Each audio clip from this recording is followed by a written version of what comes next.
It's a pleasure to have you join us on another episode of Money Matters on TV360 Nigeria. I am Okpeyemi Owosheni. We start off with business news.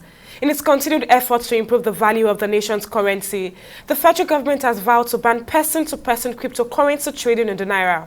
The Director General of the Securities and Exchange Commission, Emotimi Agama, who spoke during a meeting with fintech professionals on the 6th of May 2024, disclosed that new rules will be rolled out in the coming days covering crypto exchanges, digital asset custodians, and other corners of the sector.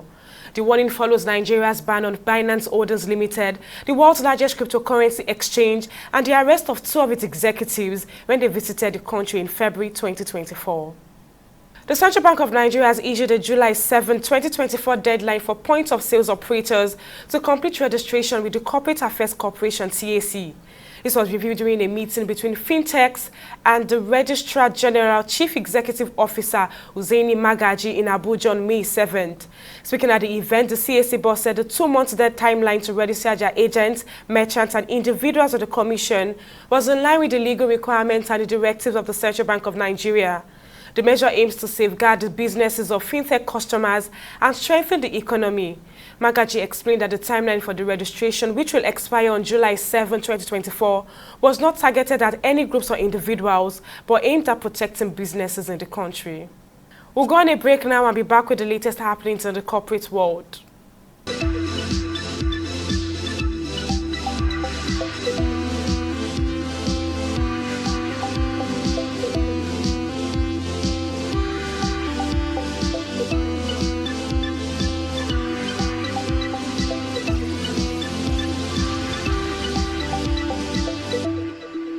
Welcome back. In a significant setback to Nigeria's burgeoning tech industry, reports suggest that Microsoft is considering the closure of its African Development Center based in Lagos. This move, if confirmed, would have profound implications for the country's technological landscape, potentially impacting job opportunities and innovation in the sector. Affected employees are slated to receive salary payments up until June and will continue to be covered by the health insurance of the company. While the precise motives behind the decision remains ambiguous, reports suggest that Nigeria's challenging economic conditions likely played a role. Microsoft launched its $100 million African Development Centers initiative in 2019, establishing facilities in both Lagos and Nairobi. Shell Nigeria says it's exclusively paid a total of $1.09 billion in corporate taxes and royalties to the Nigerian government in 2023 through the operations of the Shell Petroleum Development Company of Nigeria Limited and Shell Nigeria Exploration and Production Company of Nigeria Limited. The figures announced in the just published 2023 Shell briefing note show that the SPDC paid $442 million, while SNEP Co. remitted $649 million. A statement by the company's media relations manager, Abimbola Essien Nelson, said similar payments made by the two companies in 2022 amounted to $1.36 billion. SPDC Managing Director and Country Chair Shell Companies in Nigeria, Osage Okumbo, while emphasizing that Shell is not leaving Nigeria anytime soon and will remain a major partner of the country's energy sector, said the payments are Shell's exclusive and do not include those made by their partners. We'll go on a break now, but when Money Matter returns, we'll be discussing CBN's latest directive for banks to deduct 0.5% cybersecurity levy on electronic transactions. Don't go away.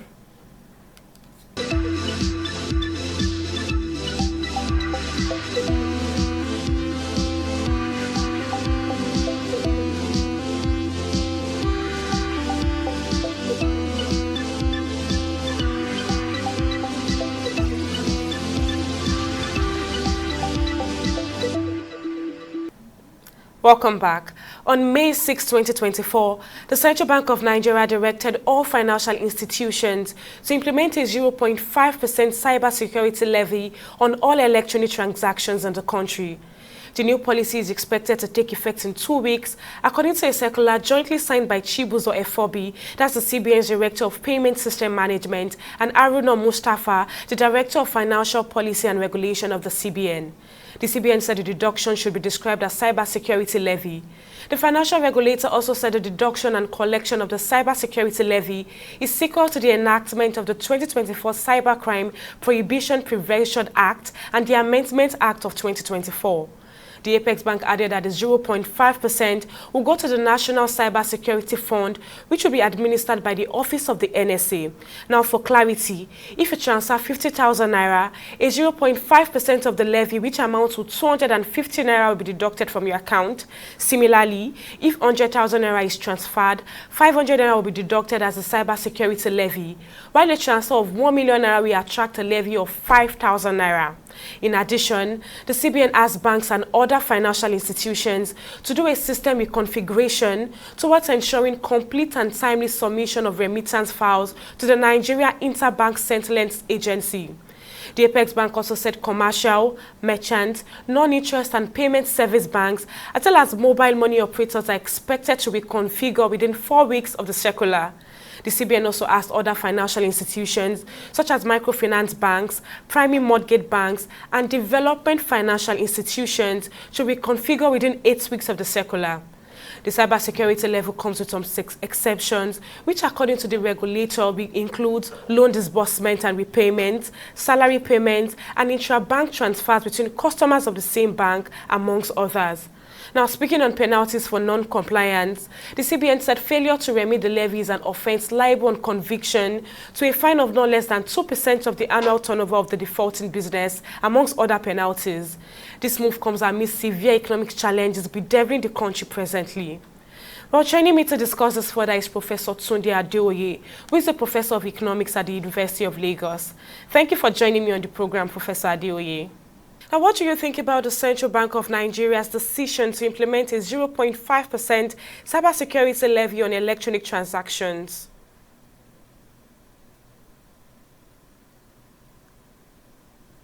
Well, if I can understand your questions very well, what do I think about the implementation of 0.5 cybersecurity levy on especially those who operate different bank accounts and so on and so forth?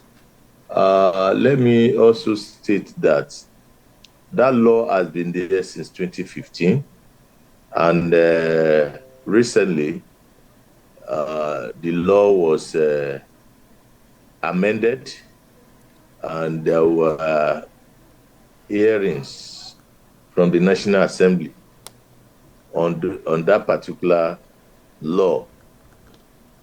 And I think it was passed to law and signed into law February this year. The amended, act that requested that 0.5% should be charged on those who had accounts, and had transactions, from one bank to another. Well, that's another form of tax revenue or returns to the government. And the essence of that particular returns is to use it to finance cyber security. And that's why the returns goes to national security advisors. So who will use the money to at least pursue all the goals and objectives of maintaining, security as far as, cyber, issues are concerned. I think I will stop there for now. Okay, so like you also mentioned, the CBN's reason for this levy is that it will contribute to a national security fund administered by the Office of the National Security Advisor. Now, how effective do you think this approach will be in enhancing cybersecurity in Nigeria? Well, the fund is meant to aid the National Security, Office in maintaining, security, especially when it comes to cyber issues. But based on your question, it's one thing to get the money, as the law stated. Well, it's another thing to be able to use the money effectively in order to prevent, cyber theft or any other, uh, kind of, you know, uh, challenges that may that be associated with cyber, operations generally. So, which is under the purview of the National Security Advisor. So, when you talk about effectiveness, what I'm trying to say is that the money, getting the money does not mean it will be effective or be effectively used or utilized. But I believe it will aid the effective running of that particular office. I don't know what the Constitution says concerning, how, that particular office, National Security Advisor's Office, is being funded. If it's being funded from the budget or from the presidency, I think this 0.5% is additional fund that is coming to the National Security Advisor. What I know is that it will also aid effective running of, that particular office. But in the case of efficiency or effectiveness, it is very difficult for one to measure because you cannot use fund to measure level of effectiveness. But I believe it will aid, effective running of that particular office. Right, so the exceptions listed by the CBN covers a wide range of transactions, including loan disbursement, salary payments, and government social welfare programs. How do these exemptions impact the effectiveness of the levy in achieving its intended goals? Well, when I look at the list, I just noticed that government is a bit being smart. Why? Because they roll out so that people will not, cry foul. The government is here again to impose another levy. When we have rejected what do you call it?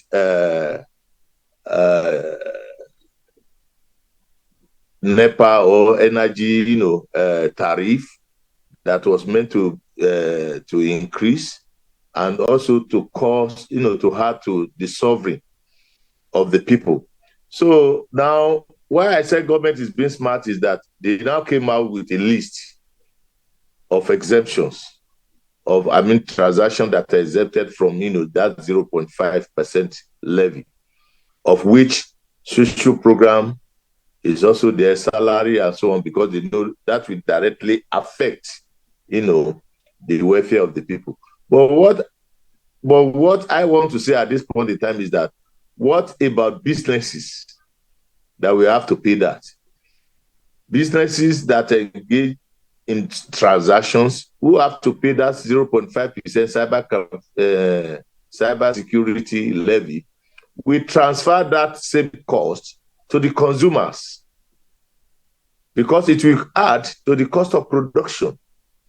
And don't forget that the consumer is always at the receiving end.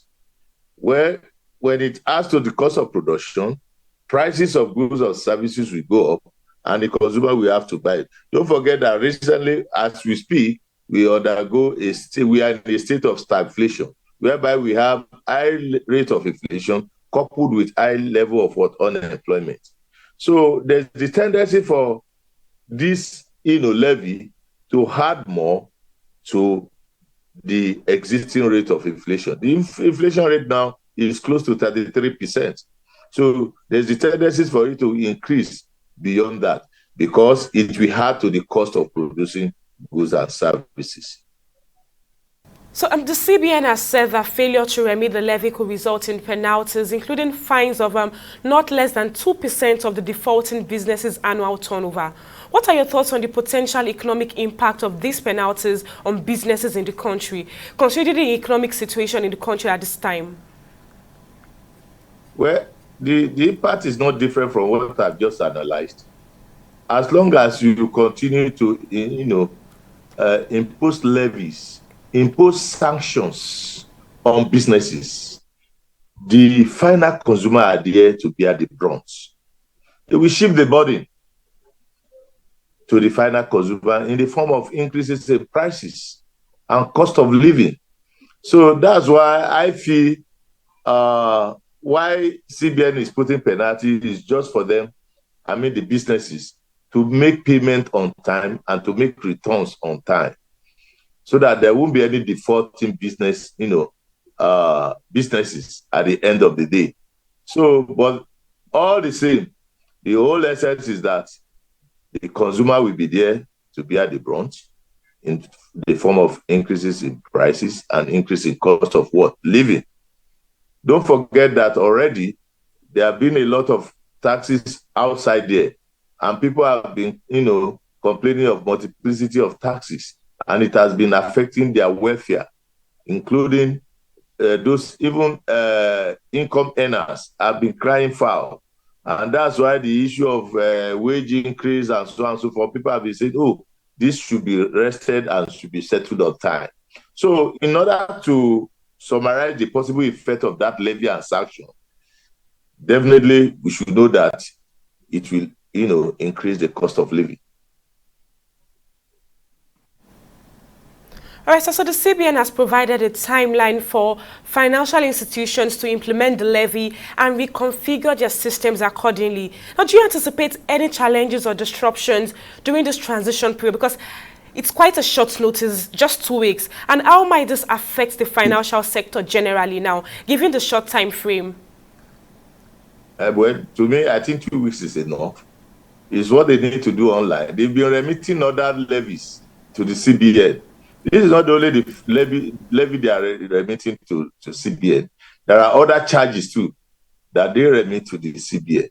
So how have they been doing that? It's still the same platform.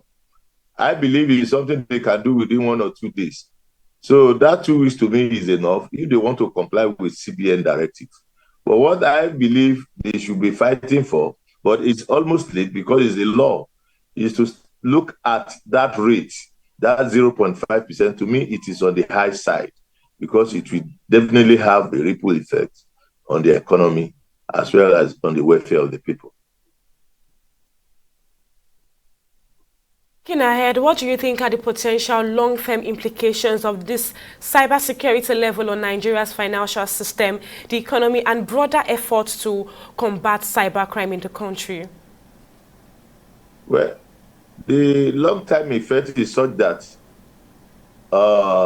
we hope to see, let me put it that way, a situation whereby cybercrime will reduce because cybercrime these days have been on the increase. They have been on the increase. So I think with this, if the fund is being used effectively and efficiently as it's supposed to be used, we expect in the long time that cybercrime will be reduced and people will, funds will be saved.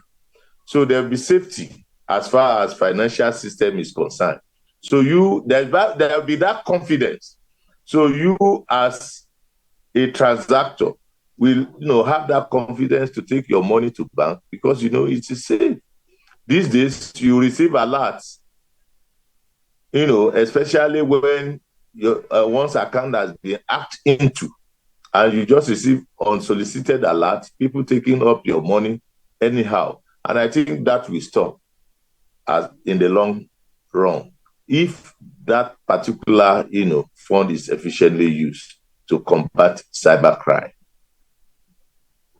Now, in your opinion, what additional measures or strategies could complement the cybersecurity levy in Nigeria to further strengthen cybersecurity infrastructures and resilience in the financial sector?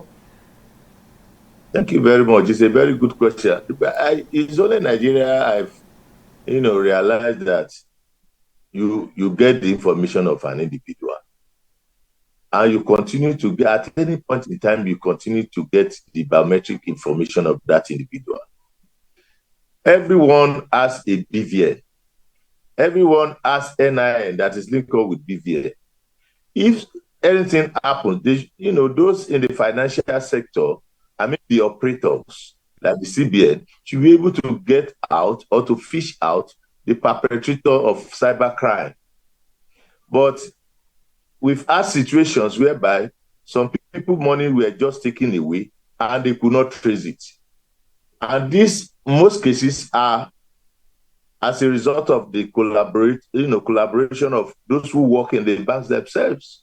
So I think the monetary authority has a lot to do in terms of regulation, in terms of enforcing regulation. The regulations are there, but enforcement, so that when it is effective, I believe in the near future, all those cybercrime will reduce. I believe, let me say this, it may be very impossible for you to totally, eliminate cybercrime, but at least you will reduce it to a BRS minimum. All right, just before I let you go, sir, you mentioned the challenges that comes with implementing this levy. But then do you think there is any other thing that the government can do to strengthen the cybersecurity structure in Nigeria without necessarily implementing a levy? If at all government will implement the levy, what I'm trying to say is that rate is on the high side. For instance, 0.5%, that means on every 1 million naira, you'll be deducting not less than 5,000. If you are a business person, what type of business will you engage in this period, when the rate of inflation is very high, and to make that profit to be able to pay that? So what I'm trying to say is that the rate is on the high side. Instead of 0.5%, they can reduce it to 0.1 or 0.2%. So that at the end of the day, the business, especially nano business and small scale enterprises that government is about to encourage, they will not indirectly be killing them, and they will not die off as a result of multiple taxes and levies. Well, Professor of Economics Tunde Adeoye, thank you for lending your thoughts on the program. Thank you for having me. Well, that's it on this episode of the program. Many thanks for joining us. I am Okpeyemi Owoshini. See you next time.